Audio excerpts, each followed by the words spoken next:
This is the Fifth Estate winning headlines, your media police post. In this segment, we summarize some of the headlines that you might have missed this morning. But we also take a look at the political pieces that we call cartoons in this country. Today is the 24th of July 2020 and I am 2J. I'm Tame. And I am GK, and in case you missed the headlines, here they are. In the Daily Nation, Uhuru new strategy to tame Ruto. In the Standard, we are with Uhuru in 2022, says ODM. And in the Star, NYS suspects to surrender millions. Let us begin with the Daily Nation. Yes. Apparently there's a new strategy. What is it? By the head of state.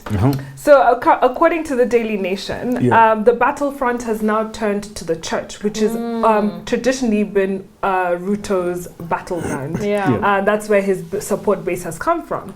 So apparently President Kenyatta has turned to community and church leaders in a bid to stop the deputy president's spirited attempt to take over Mount Kenya and the Rift Valley regions. So apparently after the handshake, he came together with about 100 members, or he met with the Gikuyu Council of Elders Chairman Wachira Kiago, and he basically asked them to sort of get his backyard in order.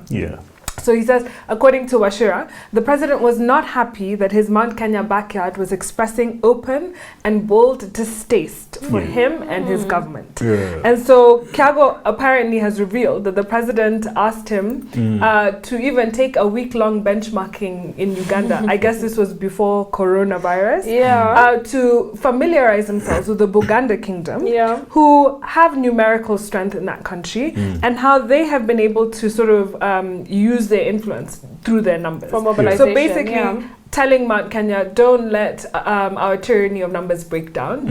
We must embrace it. We must keep it as one block. We must vote as one block, I guess, in 2022. And I think this brings up a bigger question about succession. Uhuru has kept mum.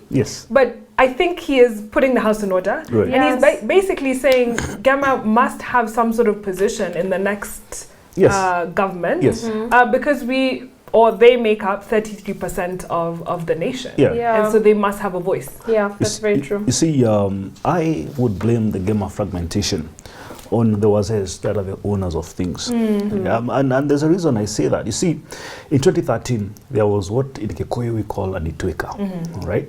There was generational succession. Now, the young people that succeeded Kibaki went to the Wazes, they gave them a goat, and the Wazes gave them power. All right. Now, what remained was a cabal around the presidency of these old men that refused to give Uhuru Kenyatta's Rika that power that was handed over to Uhuru Kenyatta. So Rika is age mates. Rika is age mate. Okay. All right. Now Uhuru Kenyatta has been in the presidency with surrounded by a cabal of old men who have let William Ruto get into Gema's bedroom. Right. Get into Uhuru Kenyatta's bedroom. But now I think things will change. They need to pass the baton. They'll change, and that's because very soon you shall be seeing a group of Uhuru Kenyatta's Rika called Friends of Uhuru Kenyatta. Oh, how does one gain admission into said group? If you have 100 million shillings. So at least he has friends. I think that's the important thing. Right? Yes. The president has friends, and he has a legacy to achieve before his term is over, and hopefully these friends will help him achieve said goals. Well, we have a 3-part criteria that we will use to break down the headlines. We will ask ourselves, is it topical or speculative? Is it repetitive or groundbreaking? And is it thoughtful or just plain lazy? It's a little bit of speculation here, because we don't actually know that it's a strategy that Uhuru Kenyatta has.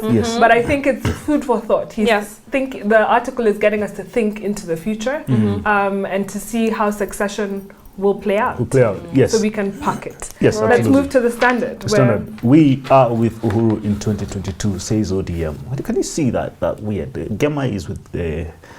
Uhuru has lots of friends, is what we're saying. Yes, absolutely. Now, succession. Raila Odinga's party, ODM, has declared that it will seal a 2022 pre-coalition agreement with Jubilee. Now, John Buddy, ODM chairman, said to the Standard, he said that, that the Orange Party has resorted to the pre-election deal as opposed to a post-election coalition agreement. As a party, our priority is not a post-election deal with Jubilee, but a pre-election coalition ahead of the 2022 general but election. But did they have a choice? NASA was dead. It died as soon as the handshake happened. Absolutely. I mean, so really. But this man is being clever. He knows that 2022 may not exist. He knows we are going into a parliamentary system. Yeah, of course. If anything, it's in ODM's favor to have a pre-election, coalition rather than a post-election one. Yeah. Absolutely. So his work is to give decoys to media. And media always go and report about what somebody has said this, somebody has said. Anyway. Yeah. Well, in the Star, what do we have? In the Star, NYS suspects to surrender millions. So for one reason or another, I don't think we understand quite yet. There's been this resurgence of the NYS1 scandal and a lot of court cases and gossip surrounding it. So essentially, we have been told that there has been a successful case from the Asset Recovery Agency and that Justice Mumbi Gugi directed that a maisonette in Kasarani, a plot in Roiro, and 4 Toyota Prados be forfeited. And that is because they have been established to have been bought through fraudulent proceeds as of NYS1. She said that none of them ventured to explain the source of funds for the purchase of these assets, and therefore, it is therefore assumed that they did come from the proceeds of NYS1. Yeah. I guess only one thing I would say is congratulations to the Agency of Recovery. I feel like you don't see many successful cases of this kind of nature. How much have they recovered? They have recovered 21 million that the house was valued at. The land in Roiro at 3.8 million and 5 Prados. 4 Prados valued at 5.2 million each. That is 25. That is 25 million plus 25 million is 50 million shillings. Yeah. I guess the only question we can ask is, we know that the media always has an agenda. Who is pushing this story? Why is this come back? Yeah. I guess this will unveil itself in due course. I propose that the Daily Nation get our winning headline. I agree. Yeah. I feel like, I agree. To them? There we go. Daily Nation gives us our winning headline. On to the political pieces that we call cartoons in this country, where we also have a 3-part criteria. We ask ourselves, is it humorous or dry? Is it satirical or pessimistic? And is it effective or just plain lazy? You have caricature of his name is Edward Ouko, former Auditor General, and he's holding out big shoes for his successor, Nancy Galungu. And he's saying, what is he saying? Best of luck. Best of luck. Yeah. As he hands the shoes over. Yeah, if I were her, I would not wear those shoes. But he himself also has big feet. He has big feet. I think the context here is, of course, she has now been appointed as the new Auditor General. Yeah. Apparently, Oko said himself, as I hand over, I am confident that you are going to tailor a shoe bigger than my own. I don't think his were big not big at all.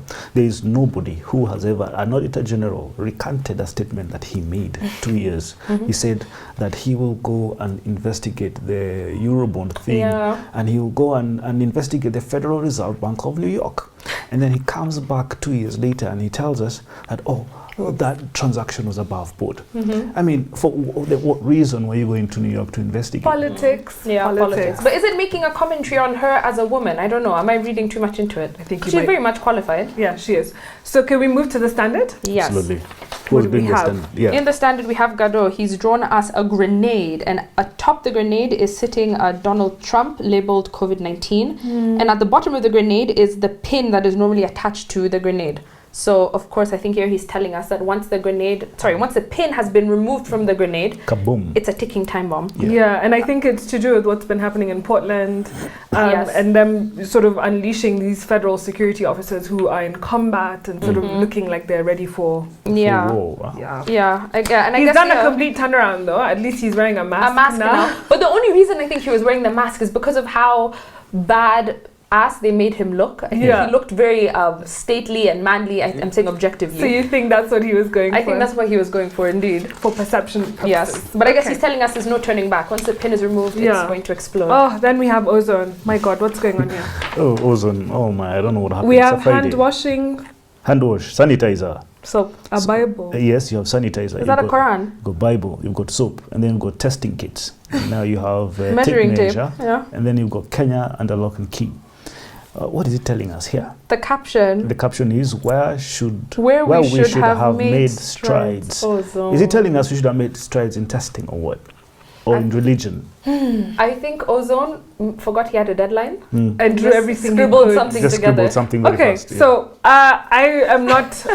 actually even seeing that any of the other cartoons are funny, inspiring, humorous, inspiring, none of our criteria. Yes. Can we give Ozone our losing cartoon? Very fast. Most definitely. There we go, Ozone, today.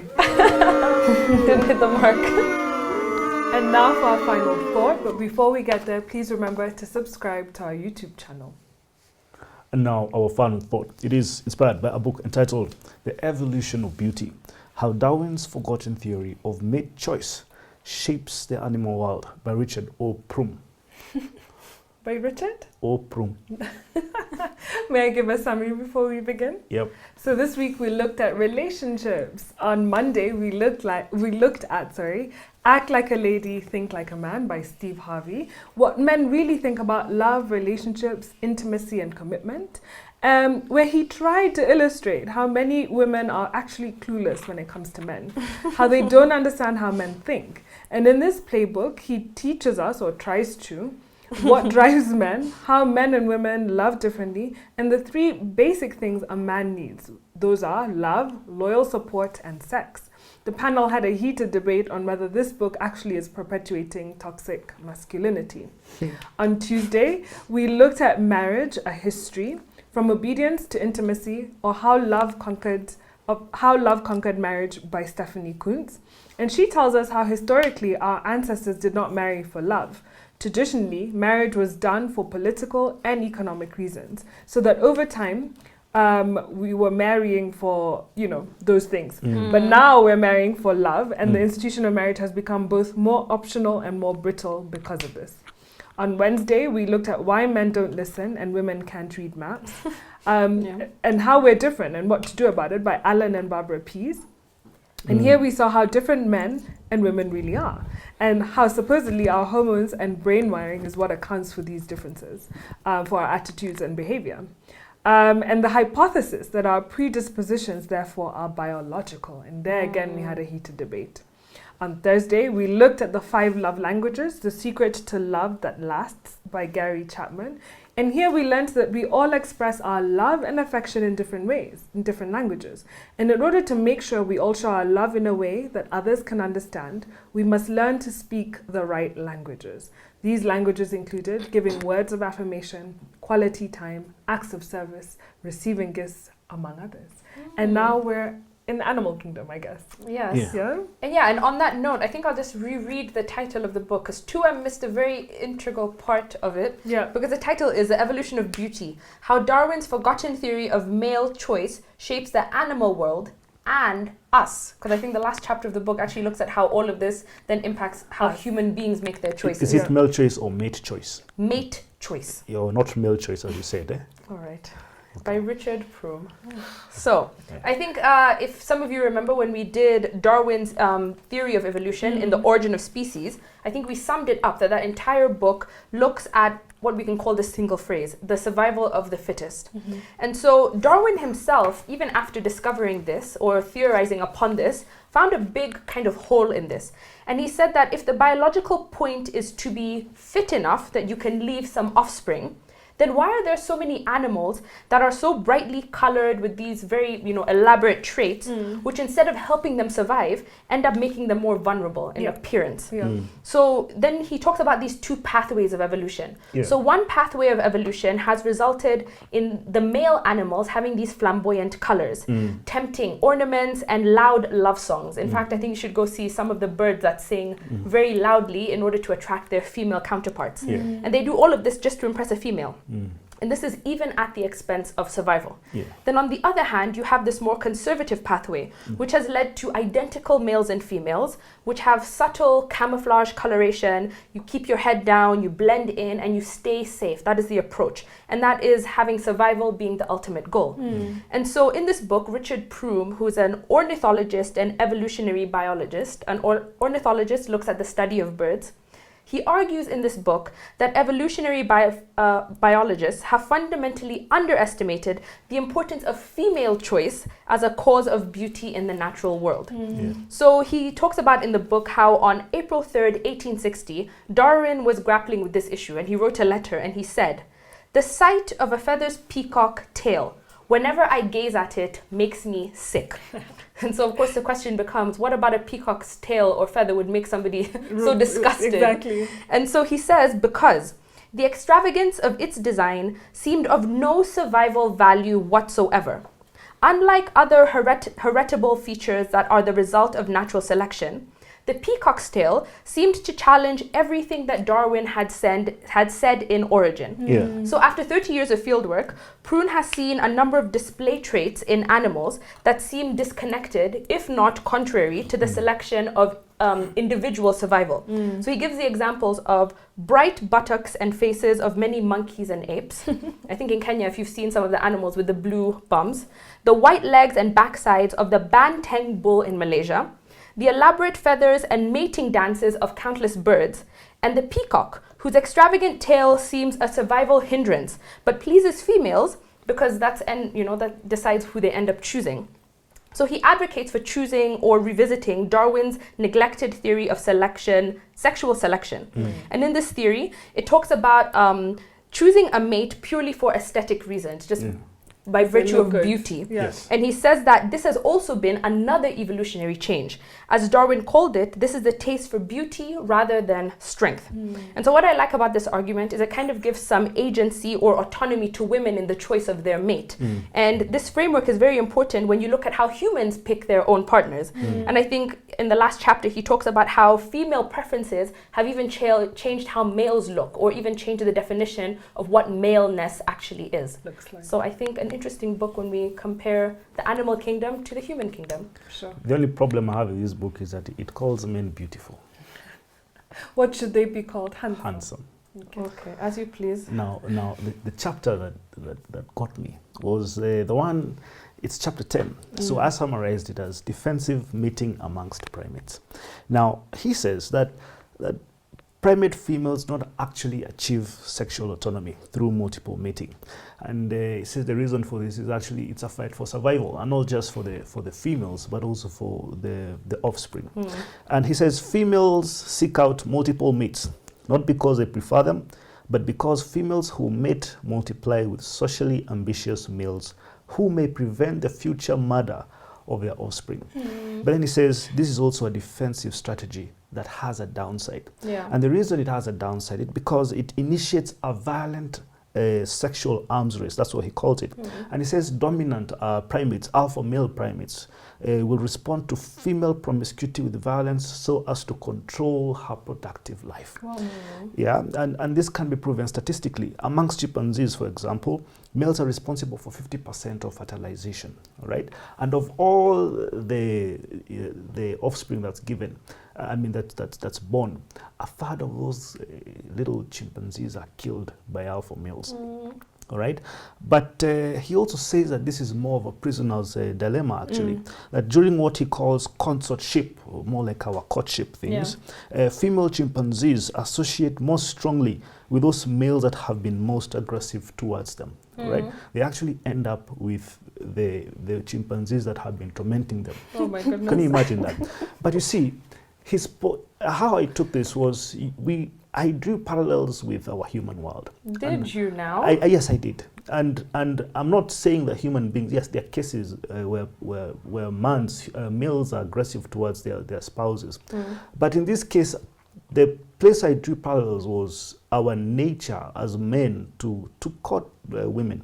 And what I actually took from this is bad boys always win. Oh my goodness. And good guys always lose. That was the conclusion. Yes. Because what a shame that you're such a sweet young man. I'm not a sweet young man. I'm a young man. Yeah, and it's a message to, if you read this book, it's a message to those people who like to open doors for girls during dates. Please never do that. Don't open doors for girls during dates. They can get out, that's why they have limbs. We're going to have to revisit this week because 2M has learned nothing. And don't carry bags for them. Let them carry their own bags. Whoa. You will always win that way. Whoa. Fantastic. Okay. Is it fantastic? I'm just so shocked by the things that have come out of 2M's mouth this week. So it's so interesting. I really, survival of the fittest, and then now this guy is telling us actually it's the most beautiful that turn out to be surviving, even for human race. So there's this sexy son hypothesis. Yeah. And according to this hypothesis, a very interestingly named one, a female's ideal choice for a male partner is one whose genes should produce a male offspring with the best chances for reproductive success. So females are assumed to compensate for their direct inferior breeding success by the increased number of descendants produced by their sexy sons. Yeah. So the sexy sons continue to have children, and that is what is successfully... I think you should have changed the name of that theory. I love it. Sexy son theory. Sexy son theory, right? Yeah. Which is now added on to this whole selfish gene thing, which is one of the most desirable qualities a male can have in the eyes of a female, is quite simply to be sexually attractive. So it's as simple as that. We are now not looking to you to be a hunter-gatherer. We're just looking for you to be attractive, right? And so he says that it sounds a bit redundant, but Brad Pitt is not the healthiest or the most of all males. He just happens to be more beautiful than most males. And so he's a guarantor that is attractive, if you please. And it's a guarantor that his children will also be beautiful, and they will also then have children. And that is what is drawing women to these beautiful or handsome men. Anyway, so the interesting thing is the aesthetic root of this evolution for human race is that we've started to command exclusivity, which is what is different. Animals tend to be quite polygamous, but we demand this monogamy thing, which we talked about this week.